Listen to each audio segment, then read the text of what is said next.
All right, let me just sit down here. We're going to be real informal. I'm just going to run through this real quick. But if we go ahead and go to the next slide.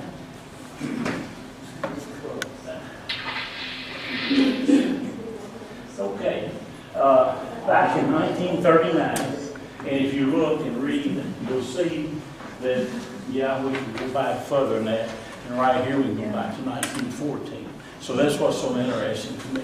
Where the 1939 comes from, that's the year that we got our first water system.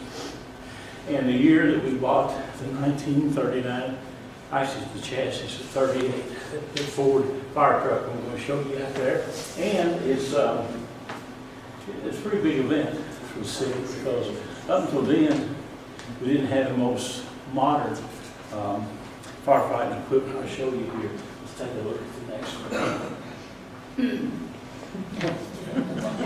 Okay.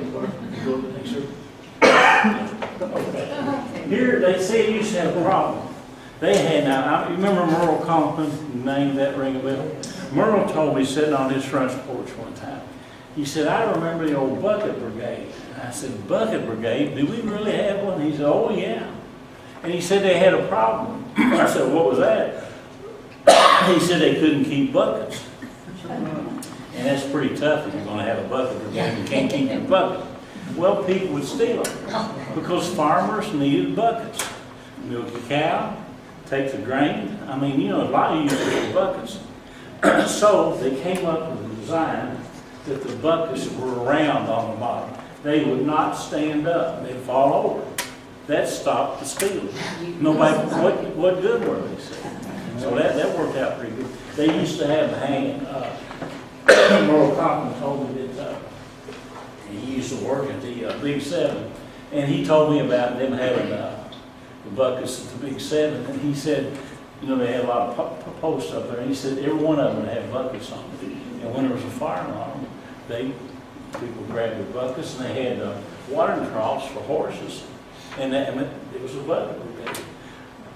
If you ever see a rounded bucket, it doesn't belong to a farmer to milk. I guarantee you it was a firefighter. Yeah. Okay.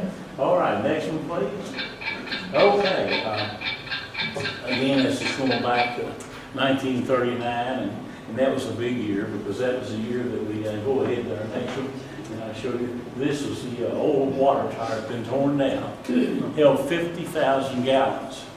One of our water towers now by itself is 500,000. So, I mean, it was just a small time, but we thought it was big time. And it used to be that the depot was at the far north end of town. And Merle Compton told me when he dated his wife, her name was Lily Mae, and she lived out 259 North, out past the fairground. And he walked out to see her. And he said, from the railroad on, if it was like in the spring and it was muddy, he said I had to wade mud to go out and see Lily Mae because it was a dirt road, not a gravel road, not an asphalt, dirt, starting at the depot. So that's gives you an idea about the size of Leitchfield. Okay, our next one. This is a picture of a 39 Ford. It's debatable. The chassis is probably a 38, but by the time it was secured and brought here to Leitchfield and put together, that was in 1939, so that's what we call the 39 Ford, and we're going to show that to you in a minute here. Next one. Okay, and fire hydrants, I mean 1939, that was new. That we really thought, or they really thought, I wasn't quite born then, but that was something that you actually had fire hydrants. And there's some of them are still in service today. The way you can tell the old ones is the outlets. Most of them just have 2.5 inch outlets. They don't have a big outlet that we call a steamer outlet. So if you see a hydrant with just 2 hydrants, that's one of the original 1939 hydrants around this year. There's a bunch of them, you know. And they work good because when we get through using the hydrant and we take the hoses off, we leave the cap off and we close the valve. In the bottom of the hydrant there are drains. So when you close the valve, any water that's left in the hydrant slowly drains out, so it don't freeze and burst on you. So, okay, our next one. I love this picture. This is kind of what it looked like when I got on. When I got on, that was where City Hall was down, and you go in, pay your water bills and stuff, and they're on there, and those were our fire trucks.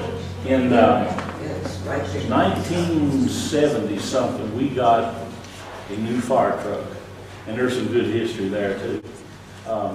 It cost us the fire chief almost, because Roy Aller was fire chief, and he wanted a new, they came out with what was called revenue sharing money. Isn't that a joke, the federal government had revenue sharing? But anyway, they had enough money then they could do it. And so word was out that Leitchfield was going to get some revenue sharing. Well, Roy Aller, being the fire chief that he was, he worried more about the fire department than he did about his used car lot, I'll guarantee you. But anyway, Roy got to thinking, and that's about the time I got to know Roy, and he said, I'm going to see if I can't get enough of that revenue sharing to buy us a fire truck, a new fire truck. So he goes and talks to the mayor, who was Jimmy Bill at that time. Mr. Bill was mayor probably 4 times, and he was a very good mayor. But he didn't agree with Roy buying a fire truck. And he asked Roy, he said, well, how much that truck cost? And Roy said, oh, I can get one for about $35,000. What? Well, they got into it. And the mayor was going to fire Roy. So we had a meeting, because our meeting place was down in the cellar, the basement, underneath City Hall. And like I was telling someone up here earlier, we had a little old room that was about 12, 15 feet wide, and about 40 feet long, and damp. When they flushed the toilet upstairs, the plumbing, there was a leak, and it would drip. We went in there one night, and we had used furniture, didn't have nice furniture like this. And everybody got in there and got settled down, ready to have a meeting, and old black snake comes out from underneath the couch, and you had 30 or 40 firemen trying to go out the door at the same time, which didn't work real well anyway. Excuse me if I'm repeating myself, but anyway, that was our 1959 Ford, that was our newest one. There's our 39 Ford, and there's, I think that was a 36 Chevrolet. So that was what we had in the way of equipment when I got on. Okay, our next one, please. Yeah, this gentleman right here, if I had ever known a saint in real life, how many of you remember Merle Compton? You understand what I'm saying then, don't you? That man, I never heard him say a hateful word to anybody. I never heard him say a curse word. I mean, I never saw him run around women. The only woman he wanted to be with was Lily Mae. And Lily Mae used to work up the old Big 7.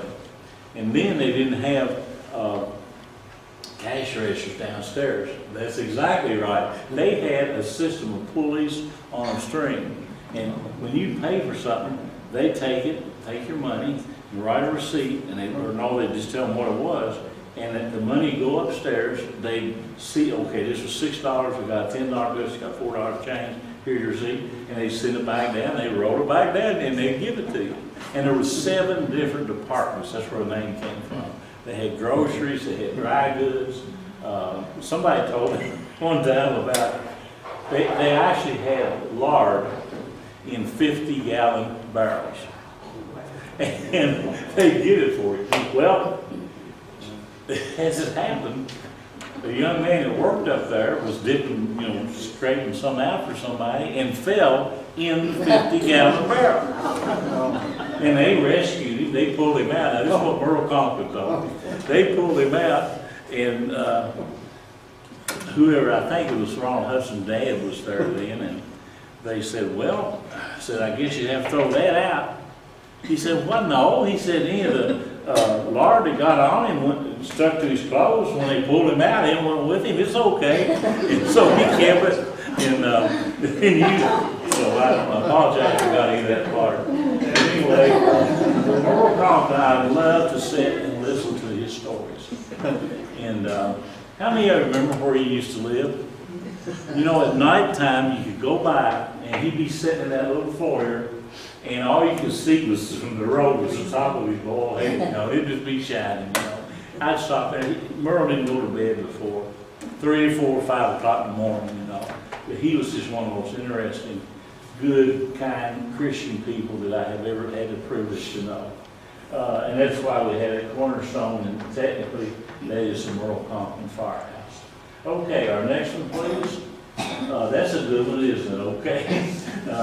One of the best pictures I've taken. Actually, I've had one missing. I'd love to take you out and show you sometime our training center. We were so lucky, and we got a grant for it. And they come from, like, the E-Town Fire Department. They come down here and use it because it's better than the one they have in E-Town. So we're very blessed out there. We really are. Next, I'm sorry about the picture. Okay, of course, this is our firehouse here. We got it in 2008. And of course, we had, it's dedicated to Ronald Hudson. I'm sorry. Can't see a picture like you should, but I want to keep rolling here and not have to mess with all the projector stuff. But anyway, that turned out perfect. Ronald Hudson did not live to see the firehouse, but he did live to see the dedication. And they had a dedication right out front here. It was pouring down rain. They had a tent up, and Ronald got to attend that. Thank God he did, because and every time I think about this station, I think about Ronald. Okay, next please. There he is himself. I mean, he just, how many of you, I know about all of you knew Ronald Hudson, didn't you? You know? Well, you know he was a big cut. He really was. And he was an amazing person. Ronald was a very intelligent person. He understood things about engineering. For example, you have to figure how many gallons per minute a fire truck will pump. But if you pump it 300 feet, you got to have more pressure than if you pump it 600 feet. Ronald understood that. He didn't have an engineering degree, but he understood how to make an allowance, because you had to turn your pump up. If you turned up too high, the men couldn't hold the hose. If you didn't turn it up high enough, they didn't have enough pressure and they might get burned. But Ronald understood things like that. And I always respect Ronald. Tell you another thing about Ronald. Ronald was afraid of water. Ronald Hudson had a houseboat. When he was on his houseboat, he wore a life jacket. I am afraid of height. Ronald used to kid me. And Ronald would say, when I tried to climb a ladder and get up about 3 or 4 stories, he'd say, "Come on, Schlosser, you can do it, come on." Ronald was scared to death of water. I'm a diver. I'll go down 100 feet underwater, no big deal. It's just funny how everybody has their things. And I used to kid Ronald about being afraid of water, and he'd kid me about being afraid of heights, you know, because he was a paratrooper. Okay, that's where we were, okay?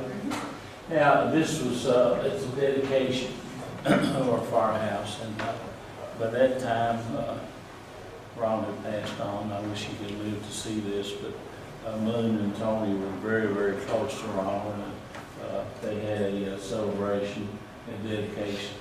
And I mean, I want to tell you, this community will never be able to pay Ronald Hudson back what they owe him. Most of the years he worked as coroner, he didn't accept any money. And that's not a very pleasant job. I've been on some runs with him. You don't want to do that, I'm going to tell you. Ronald was an unusual person. We'd always have a debt to Ronald Hudson. Okay, and Moon actually had a little bit more hair there. Not a little bit, okay. Okay, let's go on. And this, of course, is called the Ronald Hudson Station 1. This station cost about $2.2 million, and we were very, very fortunate. Anytime we had people from other fire departments, they come in and say, "Golly, Leitchfield, Kentucky has a," and I think we're very blessed. Okay, our next one. Just kind of gives you an idea. We're a combination department. We have 2 paid men, and then we have the rest of our guys. They get paid $20 a run, and they get paid so much an hour for training. Now, there's a legal problem with that, and I'm working with Erin down at City Hall. She's City Finance Officer. You cannot legally pay people by the run and by the hour. So we're trying to come up with a way of finagling around with the government. You know, they play that game all the time, to work it out where we can give people something for doing. Most of the firefighters here, in a year's time, they draw a total of probably $2,500 to $3,500.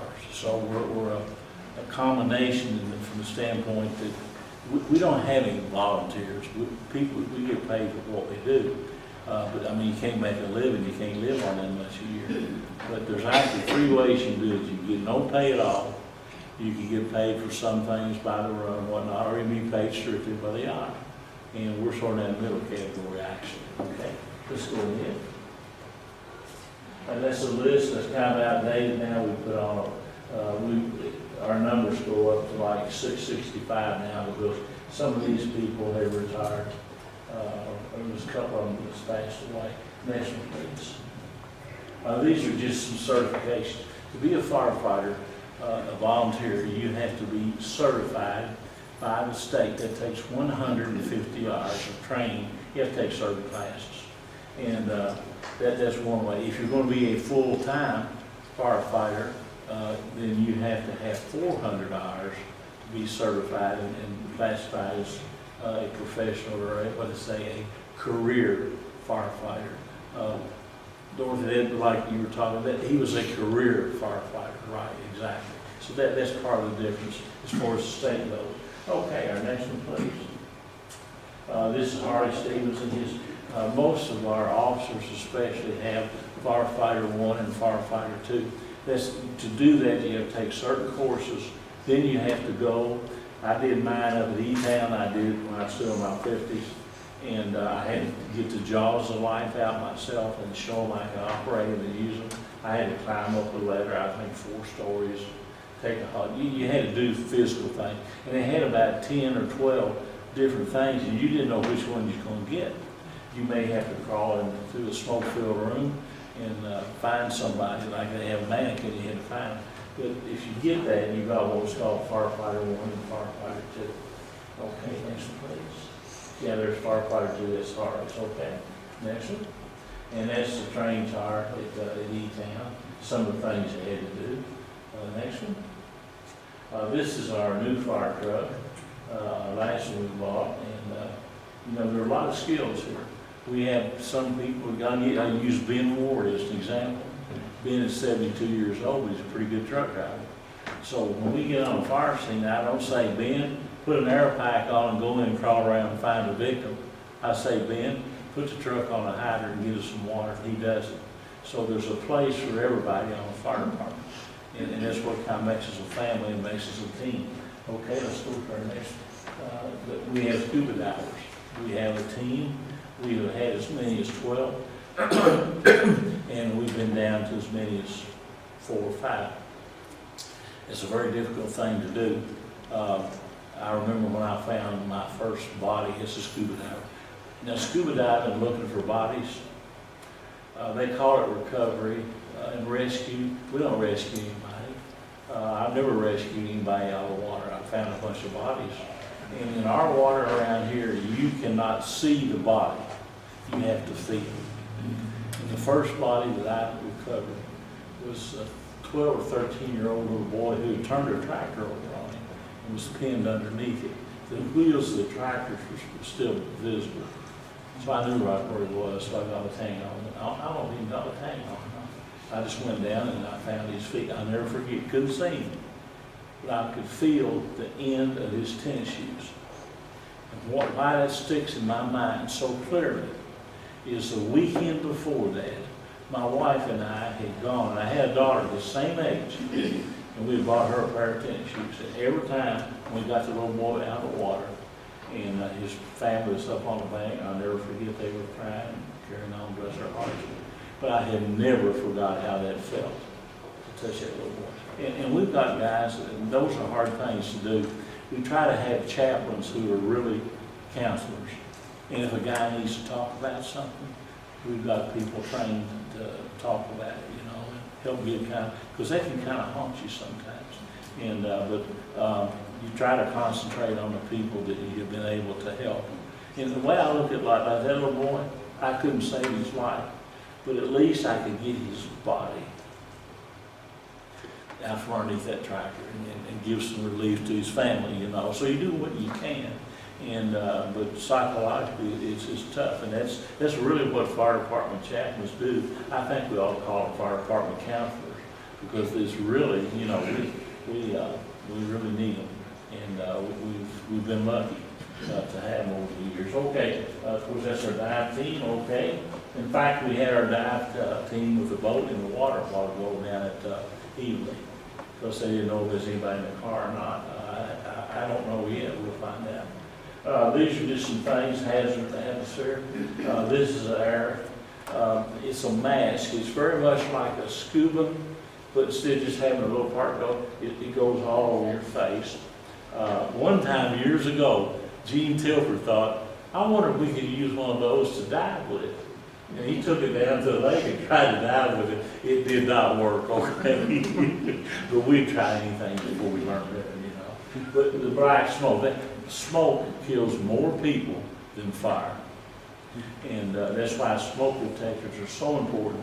And I'll give you a couple of tips about surviving a house fire in a minute here. Let's go on to our next one. That's Marty Stevenson, Wendell Snyder. That young man's not on anymore. That's Roy High. But anyway, we're out at the training center, and we have a burn room out there. And we can, it's not very big, it's about 11 by 13 or 14, but it's very well insulated. And once you build a fire in there, the heat stays in. And we have an electronic thermometer that measures the temperature at 3 levels. It can be 1,200 degrees, and if you stood up in there, it would melt your helmet. But if you stay down low, you're okay. Remember that if you are ever in a fire, get as low as you can get and stay that way. Because when you stand up, it's stratified and it'll kill you up here. You can survive down here. So please remember that. Stay on your chest, stay on your belly. Okay, let's go ahead to the next one. There we are, we have a fire built, and we're sending guys in, and we'll send them in, especially the new ones. I do not want them to have their first experience with being in a really hot situation at a real fire. If they get in trouble here, we got a safety man in there, we can pull them out in 3 seconds, not in the house. So they have to get used to it here, then they're ready to go into the house. Okay, our next one. And that just shows you, that's about what the temperature is at the ceiling. Next. What we do is we get these pallets and break them up and burn them. We have a container in there, a barrel we can put them in. We can get that room, it's real well insulated. It takes very little fuel to get it to 1,200 degrees on that top thermostat. Okay, our next one. And boy, you can see these guys have fun. I'm not kidding you. And after they get through, you can see they're all tired and look how sweaty they are. They've just been through the ringer out there. And I mean, they love doing it because they know by doing this, they can make a difference whether a child or a family lives or dies. Next one, please.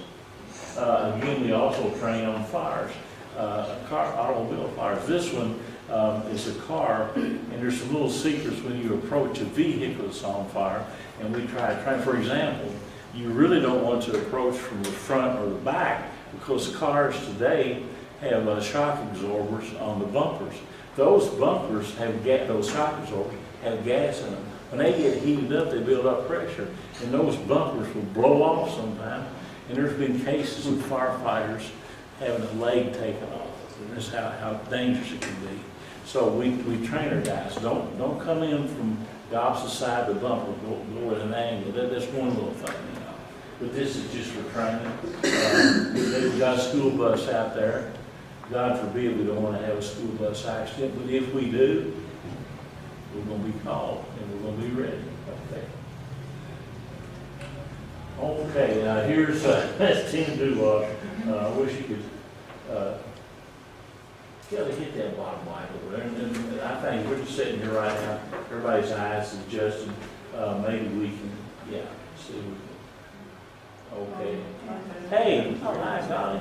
looking there, every once in a while something turns out right, okay. But this is out at the training center, and we were training as if we had a person who had rolled a car over, had been thrown out, and trapped underneath the car. So what he's done is he's got some what we call cribbing, and he's using the jaws of life to raise the car up. He takes a wooden cribbing and puts it there, and then we can pull the person out. And that's the kind of stuff we train on out there. Okay, our next one, please. This is total about 5 stories high. Some of my new young ladies who are firefighters, you know, I want to see how the women would do. But we go out here one night, and you may have seen the picture in the paper. One of my smallest firefighters, she weighs 98 pounds, soaking wet. The first thing she did, we got a rope and got up on top of this. She said, "Oh, I want to rappel off of it." I said, "I'm not going." She did. Didn't think a thing about it. And it's amazing what people in the fire department can do. Okay, next one, please. Again, this is just good, hard training. You know, how do you climb a ladder? You think, oh, he might climb a ladder. Yeah, well, come out and we'll show you. But there's ways you can actually hurt yourself climbing a ladder. Let's go to our next one. And this is how you would carry somebody out that's unconscious. Notice we got him laid on the ladder. He's just laying there, and you use your knee as you walk him down to keep him from sliding out underneath you. And it's hard to do. You get a big old boy weighs 200 pounds, you better know how to do this. But if you take your training serious, you will know how to do it. The hardest part of this evolution is getting him on the ladder. Once you got him on there, he's unconscious. You keep that knee up there.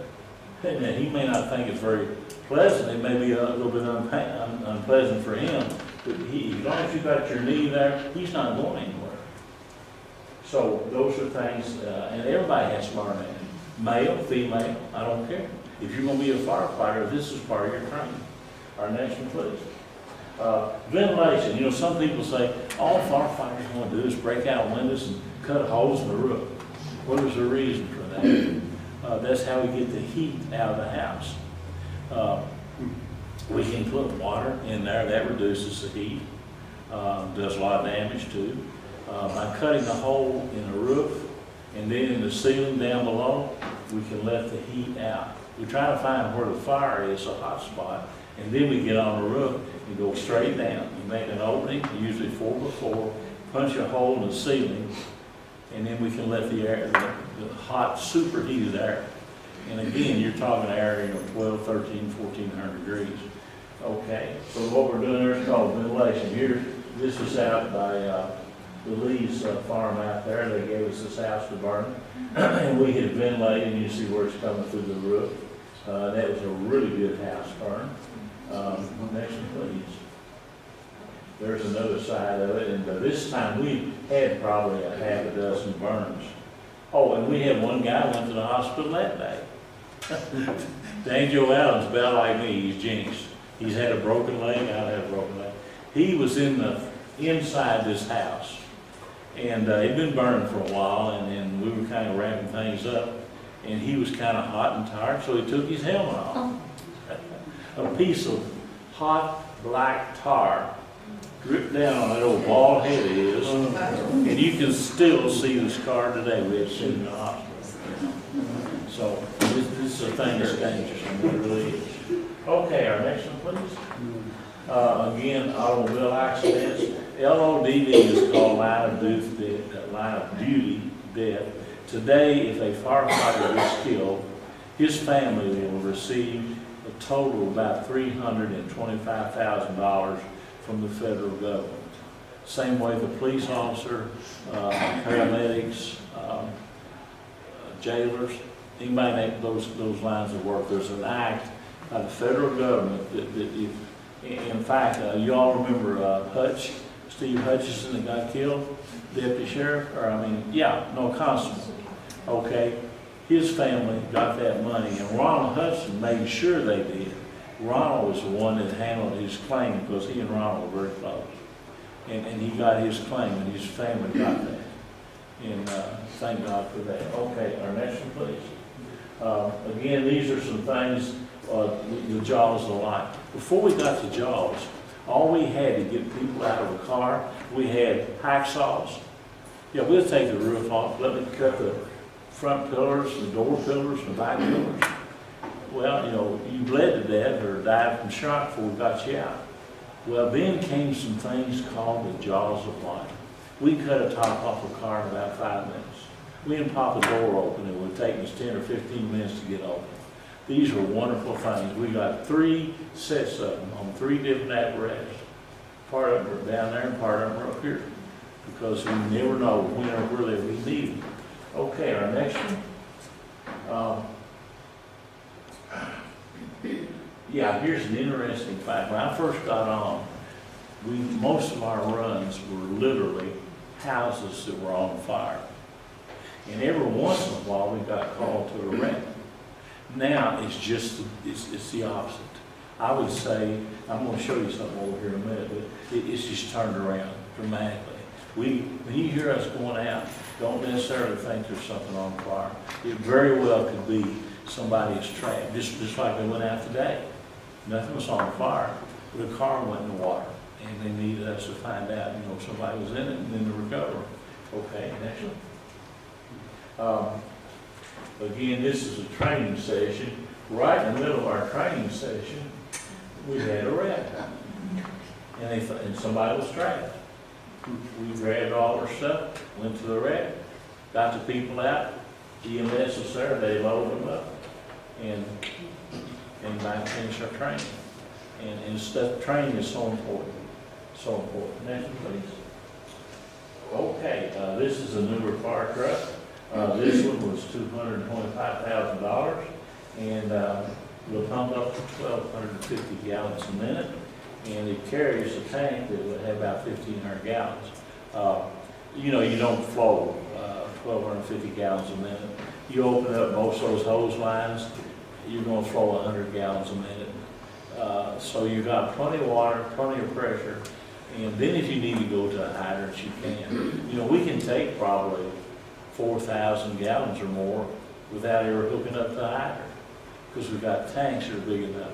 But if we need to have a hydrant, of course we've got them, especially here in town and out in the county now. Next one, please. Okay, this is our new one. We're looking at this model running about $330,000, but that's what we want to buy good equipment. Jerry, that was about 10 years ago too, wasn't it? Yes, that's a good point. That's a good point. Yeah. Yeah, you were on the council then. That's right. It's over $400,000 now. Oh yeah. Yes. Yes. But I'll tell you what. You all go out there and look at that truck, and it looks like brand new. That we try to take care of our equipment. It just costs too much not to. Excellent. That's just another view of another truck. E3, and that's a little bit smaller. It pumps 1,000 a minute. It holds 1,000 gallons. Next one, please. There's the one that Roy Aller got into it with the mayor about. But Roy was determined we were going to get some of that revenue sharing money. And by golly, we did, you know. Bless his heart. Okay, next one, please. This is what's called a quick attack truck. This truck is smaller. It's great. You got somebody trapped down the parkway. In the back compartment here, there's a set of jaws of life. It carries 275 gallons of water. Get out there quick. Get the jaws of life out. There's a small fire. You put it out and get them out. Because time, every second counts. You know, and you say, oh, you're exaggerating. Tell you how every second counts. We had been to a fire to help Clarkson up by Millerstown. And we were coming back. And we were almost to the parkway. The Clarkson Fire Department got paged to a wreck out of a little gravel road there, about a half a mile before you cross the parkway. We just happened to be right there. I mean, as far as from here to across the street. And we looked and we turned in there and we were in this truck right here. I was riding it. We pulled back there and this guy had run into a tree and was trapped. And the flames were just starting to come out from underneath the hood and come out from underneath the dash. If we had been a minute later, he might have been dead. And some people say, oh, you firefighters, you just get all excited. But that guy was pretty excited. He was pretty glad to see us. So seconds can count sometimes, you know. Okay, let's go to our next one. This is our rescue truck. It's got a set of jaws in it. It's got chains. It's got jack. It's got backboards. We're just blessed to have all this kind of equipment. Let's go to our next one. That's our ladder truck, snorkel outfit.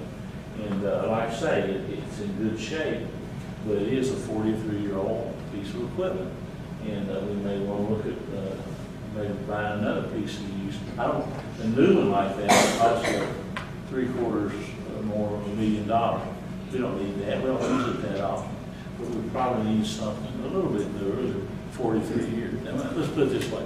If you were trapped in the upper level of your home, which would you rather us come and get you? With this, or we could kind of upgrade a little bit and get a newer one? How many people would rather have this one than a newer one? Okay. I'm not trying to be over dramatic, but it can make the difference between life and death.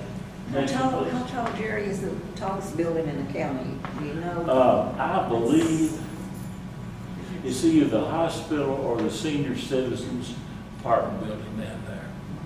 Now, that apartment building only has one elevator and 2 emergency escapes down the ends. Think about that. Think about how many older people live there that couldn't really, how fast could you get them out? Okay, our next one, please. And we're very fortunate to have that. We've had that a long time. It's got a lot of miles on it, but it's been really well taken care of. And that's just what we try to do here. We want the firemen to report to the firehouse. And then and they don't all can't, but usually they try to. And instead of having a half a dozen vehicles going down the road, if 6 of them get in this thing, it's only one. So that really goes. Our next one, please. This used police car, and we have sure got the money for it now. Our next one. That's one of the Jeeps that we got from surplus from the Army, and we use that on grass fires, and that thing, we have knocked the front ends off of. Those things take a terrible beating, and but we've been so lucky, and we've been able to get several of those given to us over the years. Our next one would be, this one was used today. What you see, that big box, is our diving gear, plus the divers have their own gear, and we use that today. I tried on all the details yet, but it didn't take very long to back the Suburban up, and it's got a trailer hitch hooks right on here, and when they went out there, they took the boat with them, so they got in the water as soon as they got there. Our next one, please. This is for hazardous material. We have stacks and stacks of Absorbol and things to handle a oil spill or whatever. Next one, please. That's our training tire, and on this right-hand side, there are like steps or rocks hanging out that you can get on the very top. There's a trap door. You get on top, go over the side, and you can rappel down the bottom. And that's what Mary Beth and Bailey did. First time we went out there, she looked up at me, and we were up on top. I had about 6 or 7 of the new people up on the very top, and she looked at me and she said, "Do you care if I rappel off this?" I said, "Go ahead." And by golly, she did. She never batted an eye. Next one, please. There's our burn room out there. You see some of the pallets, and that thing can really, our ISO ratings, 10% of it is based on our communication system, 911. We're top. We got. If you've never been out to 911, go out there. They'll be glad to show you. It's a wonderful setup. They've got a great system. 50% of the rating is on your water system. So, I'm sorry. The fire department is 50%, that's right. They grade us. They look at our training. We have to send in every hour of training we have to state. They come and look at our equipment. We have to also send reports in.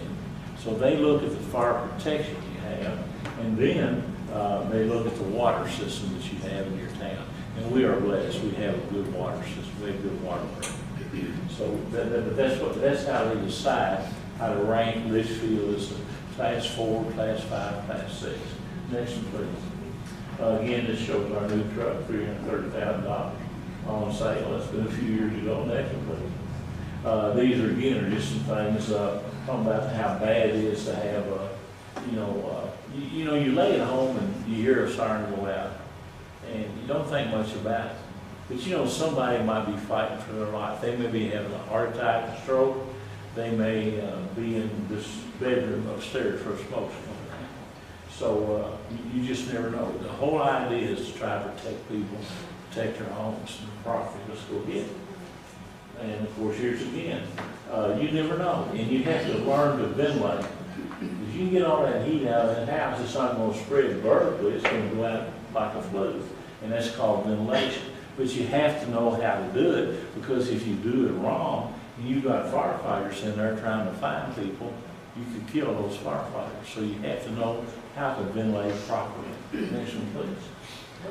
This is an actual picture after what is called a flashover occurs. When a room burns, it generally builds up gradually. It starts out with waste paper cans on fire. Oh, now the couch is on fire. Oh, now the easy chair is on fire.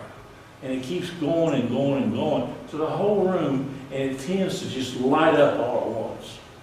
And that's not because there's gasoline in there. It's because everything reaches its kindling temperature at about the same time, and it just goes boom. And if you've ever been in a flashover, you will remember it. I have been, and you will never forget it. We've had people blown off front porches. That's how poof it is when it goes. But that's what it looks like. That's a real flashover situation. Next one. Again, look at the damage, right there with somebody's home. What happened to family? What happened to those people? Next one, please. Okay, this is the burns are the most horrible things that can happen to you. And when I have to work with somebody's burn, it just breaks my heart. And I know what a painful thing it's going to be. Next one, please. Again, here's a house on fire. There's an apartment upstairs, apartment downstairs. Look at what the smoke has done. I often think they ought to call us the smoke department, not the fire department. Go ahead. I'm going to show you some pictures now of some people who have been injured in burns. So this is right down here's one. The foot, that is probably from a lady who had something on the stove. The grease caught on fire. It was only 4 feet to the back door, and she was going to carry it and throw it out. I have a friend that this happened to, and she spilled it. It took her almost a year to get over it. This is a face injury. Here's the worst face injury. Next. Here's something we work a lot. This is called a 1046 with entrapment. It's an injury accident. Somebody's entrapped. And you have to get in there best you can. You got to put a neck brace, a back brace. If their feet are trapped, you got to use the jaws of life to get their feet out. Next one, please. Those are one part of the jaws of life is called a spreader, and they're opening that door. Those have saved so many lives. Next one, please. That's a real situation. That's not something made up to make this presentation. And we run into things like that. We've had to get people out from underneath trucks, tractors. Gosh, how many times have got people out underneath tractors? It's hard to believe. Had a guy underneath a guy was caught in a corn picker one time, and his, I think it was his arm, his leg, whatever. We finally got him out. It was so hard, and we had to take tools and take the corn picker apart. The jaws of life wouldn't do anything. It wouldn't touch him. So we tore the corn picker down, and he was hurt so bad that what the doctors call it degloved him. Okay? If you took all the meat, all the hide, all the muscle, and just took it off and had nothing but bone. And bless his heart, we put him in over from America, put him in a helicopter right there in the field and got him, to that guy, that was a horrible injury. Okay, next one. Again, you see everything, that looks kind of rough right there, but man, he's got a fracture, obviously. I've seen bones sticking out of legs. You have to learn to deal with that because people are dependent on you to deal with it and to help them. Next one, please. This is something I love to do. Anytime you can touch children, it's worth it. They're our future. Next one, please. Right there, this just terrifies me. And when I see a child, and they'll do it, they will reach. My, let's see, Gail was at Haley that got her hands burnt. On the oven door. Yeah. She was out at my mother-in-law, Jean Worley's house. She was watching her. And she was, how old was she at that time? It was the day before her first birthday. And she was going across the kitchen. And the Grand Jean stove had one of those little windows in the oven. And the oven was on. And she ran over to the oven and put her little hands up there to look in the oven. And you can imagine what it did for the mom with her hand. I'll never forget that.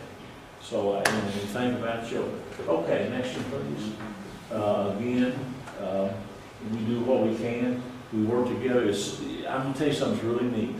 You know, a lot of people are hard to get along with. But you go out here on a wreck, you got a police officer, you got a paramedic, you got a firefighter, and then you got your dispatcher over here trying to get you to the right place and get you the right help. And it's so good. This is almost hard to believe, but it is so good to watch these people work together. And I'm going to tell you something. Some people don't like it when you have a radio scanner at home. I wish every one of you could leave it on and listen to what happens in Grayson County. You know, you just wouldn't believe it. The law enforcement problems, you wouldn't believe. The, the accidents, I mean, it's hard to believe. And there are so many people in Grayson County that are dedicated to helping people. All right, let's go on to our next one. Safety first. And we're getting pretty close to the end of this next one. These are just some different pictures. There are two of the people that I love so much. Merle Conklin, Ron Hudson. And here's Gene Tilford. And this little boy sitting in the middle, we all see his boy now. It's Lonnie Stone's son, Chris. And my goodness. And Bailey Basham on the right, I'm sorry, Bailey Salston, he's passed away. And that's Ron Hudson on it. But that's Randy Bandy in the middle, he's still with us. Next one, please. This gives you some ideas. You know, do you ever really have a family fire drill? Think about it. Well, what happened if you couldn't get your food? Did they know to go out front, to crawl out and stand underneath the big old tree out front? What would they do? So you might think about that. There's a whole bunch of things here. But your safety for your family and your home is just so important. And I hope you'll take. I hope I haven't bored you because I know this has lasted a lot longer than I thought it would. But I appreciate you being here, and I hope this will be of some use and some help to you. So I really appreciate it.